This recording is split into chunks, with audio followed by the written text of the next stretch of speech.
Bonjour Bruno Gollnisch. Bonjour. Le monsieur culture d'Emmanuel Macron, Stéphane Bern, a annoncé qu'il envisageait de faire payer l'entrée des cathédrales. Ce sont des monuments, des musées finalement comme les autres pour vous? Non, j'ai beaucoup de sympathie, je dois dire, pour Stéphane Bern, que je trouve assez talentueux dans ses présentations de notre patrimoine et dans les secrets d'histoire, qui sont une bonne émission de la télévision française. Mais je pense que c'est vraiment une très mauvaise idée, parce que les cathédrales, comme les églises, comme la moindre de nos chapelles, sont des lieux de culte et, à mon avis, ils doivent rester gratuits pour tous les fidèles, les plus fortunés comme les plus humbles, qui veulent s'y rendre. Alors certains s'y rendent simplement par curiosité ou par admiration pour la beauté des lieux, parce que le beau est effectivement une expression aussi du vrai et du bien. D'autres y vont pour prier, par conviction spirituelle. Je pense qu'il ne faut pas faire de distinction entre les uns et les autres. Alors, il y a quelques jours, le 13 novembre, la commémoration des 2 ans des attentats de Paris, les attentats des terrasses, du Bataclan, c'était le recueillement, l'émotion, une émotion légitime pour vous sur Oui, cette c'est question? une émotion légitime, mais c'est toujours pareil. Je voudrais qu'au-delà de l'émotion, on s'efforce de réduire le terreau d'où ce terrorisme est parti. Et il est certain que les sociétés multiculturelles tendent à être multiconflictuelles. Quand on reçoit sans discernement des étrangers dont les jeunes gens, dont la progéniture est élevée bien souvent dans la haine ou dans le mépris de la France, par des Français malheureusement, par des Français qui portent une lourde part de responsabilité là-dedans, eh bien, et dans le désert spirituel qui est celui de nos sociétés modernes, on favorise naturellement ce genre d'extrémisme. Je pense à cette phrase de Dominique Vénère, selon laquelle, du regretté Dominique Vénère, selon laquelle l'épitaphe des cités mal défendues, c'est le rire des barbares dans le sang des innocents. C'est un peu dur, les terroristes étaient des Français dans cette affaire? Ben, ce sont des Français qui, bien souvent, n'ont pas donné de gage de leur intégration à la société française. Ce sont des Français qui ont reçu la nationalité française sans l'avoir demandé et tout dans leur comportement prouve justement qu'ils la répudient. C'est la raison pour laquelle nous sommes prêts à accueillir les jeunes gens qui n'ont connu d'autres pays que celui-ci et qui ont un amour sincère pour notre patrie, mais il nous paraît respectueux de leur volonté que de leur demander, s'ils sont d'origine étrangère, un acte d'adhésion volontaire à notre pays, à notre nation, et que celle-ci ait un droit de regard précisément sur ceux qu'elle accepte ou qu'elle n'accepte pas. C'est élémentaire, c'est ce qui se passe dans nombre de pays du monde. Vous faites la même analyse pour les manifestations avec des drapeaux marocains samedi soir lors de la qualification du Maroc à la Coupe du Monde de football? Oui, c'était assez indécent que d'envahir, semble-t-il, la place de l'Étoile, ma foi.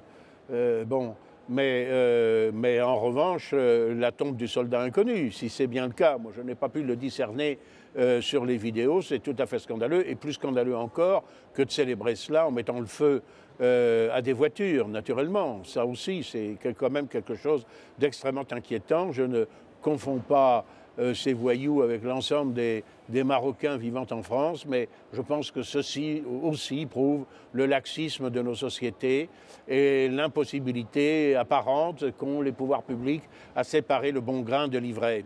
Vous avez ici un peu défrayé la chronique lors d'un entretien d'actualité en défendant le glyphosate. Et un certain nombre des téléspectateurs vous ont envoyé adresser des messages n'ayant pas compris, alors que vous étiez pourtant un petit peu l'image d'une défense de la France des terroirs, d'une écologie humaine, oui, des limites un petit peu de la mondialisation.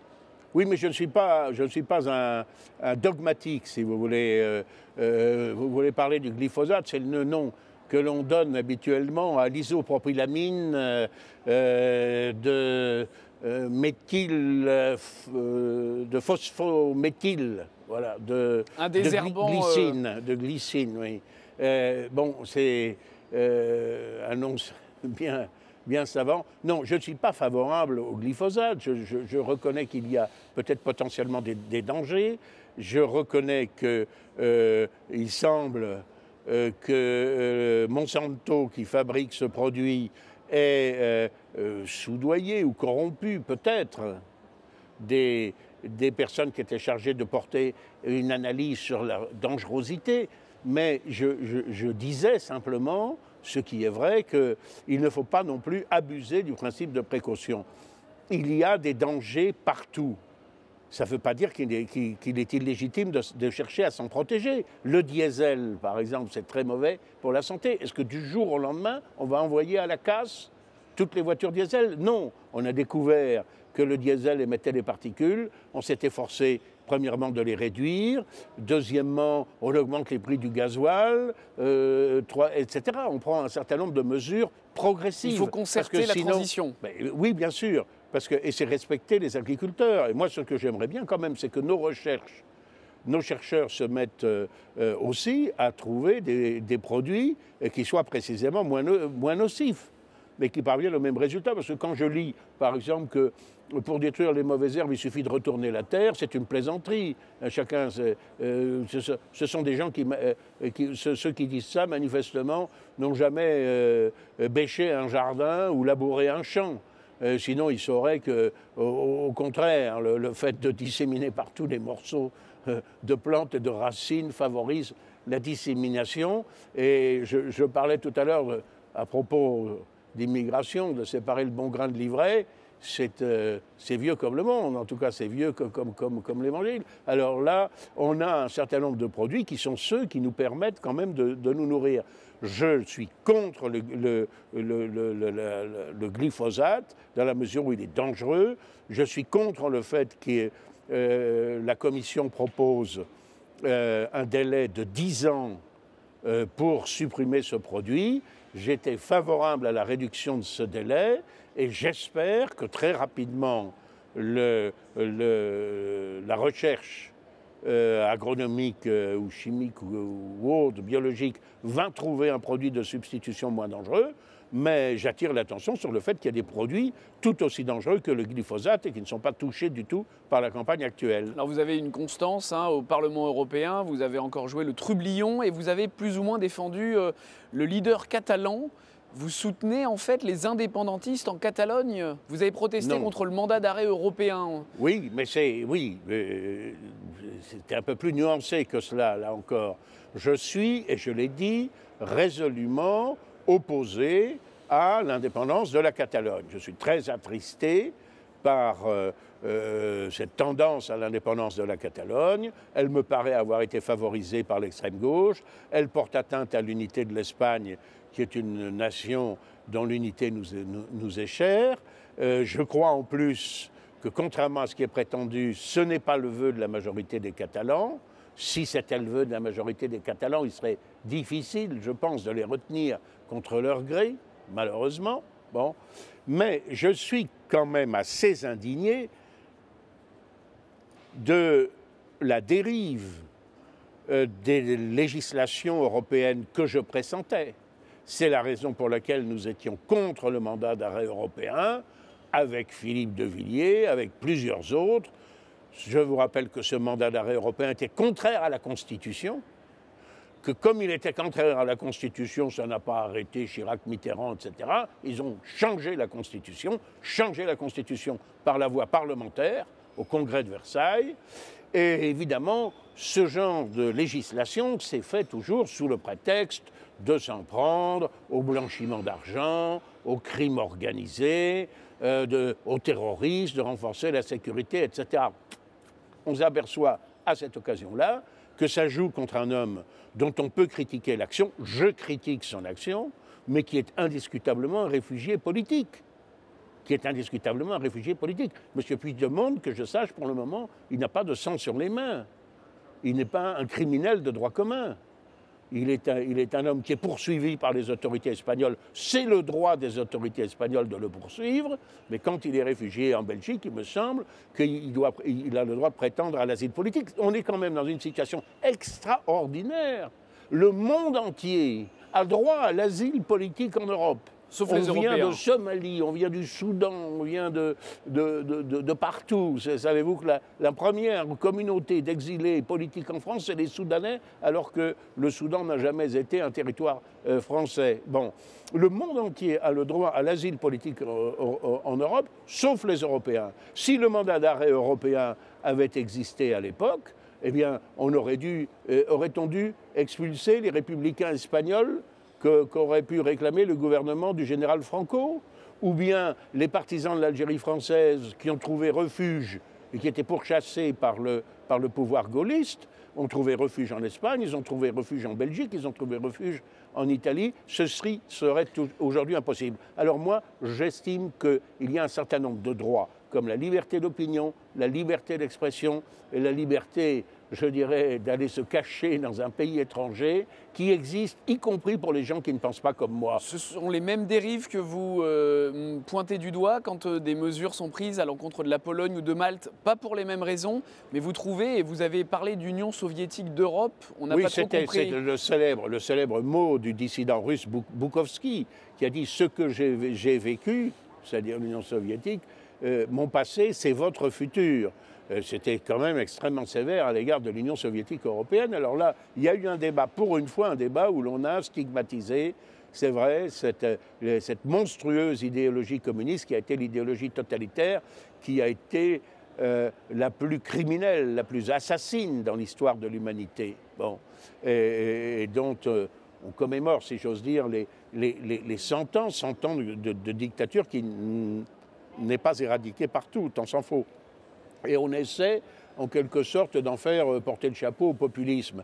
Mais comme je dis, le populisme, il est très pacifique, le populisme. Le populisme, c'est le réveil des peuples, c'est la revendication de leur autonomie, de leur identité, de leur indépendance, s'exprimant pacifiquement par la voie électorale. Quel rapport avec le communisme? En revanche, le fait que l'Union européenne s'arroge, par exemple, le droit de condamner la Pologne à cause, et notamment du fait que la législation polonaise protège encore la vie des enfants à naître, je trouve que c'est une ingérence absolument incroyable. À Malte, sans doute, l'assassinat d'une journaliste à Malte est-il tout à fait condamnable, et il peut y avoir à Malte des affaires de corruption, que sais-je encore. Mais ce n'est pas une raison pour pratiquement prétendre mettre Malte sous tutelle, ainsi que le font les résolutions qui sont votées ici au Parlement européen, avec, je dois dire, un cynisme absolument extraordinaire. Dans la situation du monde que vous décriez un petit peu, est-ce que vous ne voyez pas d'un œil positif la volonté d'harmonisation des armées européennes? Il y a 23 ministres des Affaires étrangères des pays de l'Union qui se sont réunis lundi. Est-ce que cette concertation, cette coordination n'est pas une bonne chose, notamment pour la défense du territoire européen? Alors la concertation, la coordination, pourquoi pas? Mais l'Europe de la défense, je n'y crois absolument pas. La mutualisation des moyens, c'est pas bon? Je ne crois absolument pas, pas un seul instant, par exemple, que l'on va avoir un budget commun et que, par exemple, la Grande-Bretagne va accepter, ou l'Allemagne vont accepter de mettre la main à la poche pour financer le maintien de la présence française en Afrique. On peut le regretter, mais c'est ainsi. De la même façon que nous avons très bien fait de nous abstenir de participer à la deuxième guerre du Golfe, contrairement à ce qu'ont fait un certain nombre d'autres pays européens. Bon, et de ne pas avoir été complice des mensonges de M. Blair, le Premier ministre britannique, par exemple. Donc non, ce à quoi je crois, c'est effectivement la concertation. Nous sommes des alliés. Les alliés se concertent. Ça, c'est tout à fait normal. Je crois quand même à une certaine mise en commun de moyens, et en particulier en ce qui concerne la fabrication des armements. Par exemple, nous lançons un programme de frégates multimissions qui est destiné à assurer le renouvellement dans ce domaine de la flotte française. Ce programme est lancé en commun avec l'Italie, parce qu'évidemment, plus on en fabrique et plus on abaisse les coûts de fabrication, et par conséquent, à partir de ce moment-là, eh bien, on peut disposer d'un armement plus puissant, et on peut aussi en exporter à l'étranger éventuellement. Mais c'est un exemple parmi d'autres, mais ça ne marche pas toujours. Je rappelle que nous avions prévu de faire le deuxième porte-avions en commun avec les Britanniques et que les exigences des Britanniques ont été telles que nous avons perdu des millions d'euros dans les études préparatoires de ce projet qui est complètement tombé à l'eau, c'est le cas de le dire, s'agissant d'un navire. Concertation, souveraineté, peut-être quelques éléments qui seront retrouvés dans un questionnaire. La presse en parle beaucoup depuis lundi, un questionnaire que la direction du Front National va envoyer à ses adhérents. C'est une bonne initiative selon vous ? Oui, oui, oui. Vous approuvez ? C'est une bonne initiative. Je donnerai, je crois qu'il arrive ces jours-ci, je donnerai mon opinion sur ce questionnaire que personne, évidemment, ne sera obligé de suivre, mais ceux qui s'intéressent, qui ont la bonté de s'intéresser à ce que je crois et à ce que je pense, eh bien, je leur donne rendez-vous sur mon site. Je leur dirai, au moins sur un certain nombre de points de ce questionnaire, ce que moi j'en pense, mais dans le principe, ce questionnaire qui a été préparé par il était à l'époque notre secrétaire général, Nicolas Bay, il est aujourd'hui président du groupe parlementaire, et ceci évidemment à l'instigation de Marine Le Pen. C'est une excellente chose pour préparer effectivement une réflexion en profondeur sur l'avenir de notre mouvement au Congrès et peut-être pour ouvrir sur un certain nombre de points un débat. Nous ne sommes pas forcés d'être toujours d'accord. Nous le sommes sur l'essentiel en tout cas, mais sur les modalités nous pouvons diverger. Il est regrettable d'ailleurs que quelquefois ces divergences que je trouvais assez modestes aient conduit à des départs comme récemment. Mais au contraire, je pense qu'en discuter, mettre les sujets sur la table, c'est la meilleure façon chez nous de renforcer l'unité. Vous aimez la liberté et vous aimez passer pour le réac, alors votre coup de gueule, et je sais que vous tenez à chaque fois à nous faire un coup de gueule. Oui. Oh, ça va pas être une petite minute. C'est pas un coup de gueule très méchant, c'est contre la pub récurrente du Crédit Mutuel.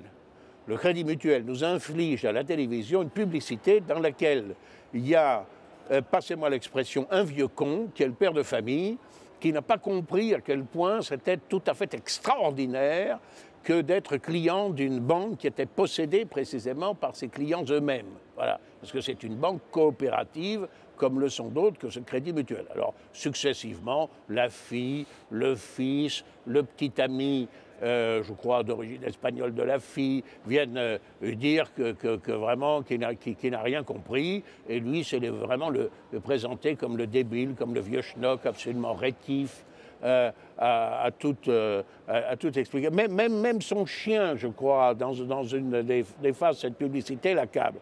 Alors, écoutez, moi, j'ai failli devenir client du Crédit Mutuel.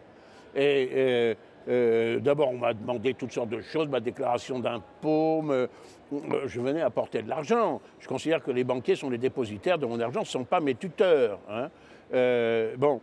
Et puis ensuite, on m'a dit il faut payer une certaine somme d'argent modeste pour acquérir une part du crédit mutuel. Vous allez être associé, vous allez être propriétaire, copropriétaire de la banque. J'ai dit c'est formidable, je vais avoir droit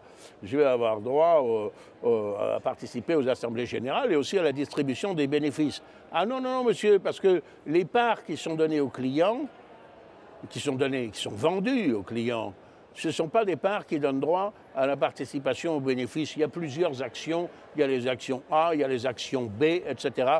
Alors finalement, je suis, en dépit du fait que les dames qui m'avaient reçu étaient sans doute charmantes et n'y étaient pour rien, mais je suis parti en courant. Parce que je trouve que c'est un peu gonflé qu'une banque qui quand même est effectivement très largement une banque coopérative, mais qui était proposée à M. Habrère, vous savez, l'homme qui avait coulé complètement le Crédit Lyonnais, qui gagnait quelque chose comme, je sais pas, je crois 500 000 étaient des euros ou des francs, je ne sais plus, par mois. M. Balladur avait trouvé utile de le recaser au Crédit Mutuel où il n'en gagnait plus que la moitié. Je trouve que quand les dirigeants ont des traitements de cette sorte, on doit aussi rétribuer les actionnaires. À bientôt Bruno Gollnisch et merci. Les actionnaires et même les réactionnaires. À très vite.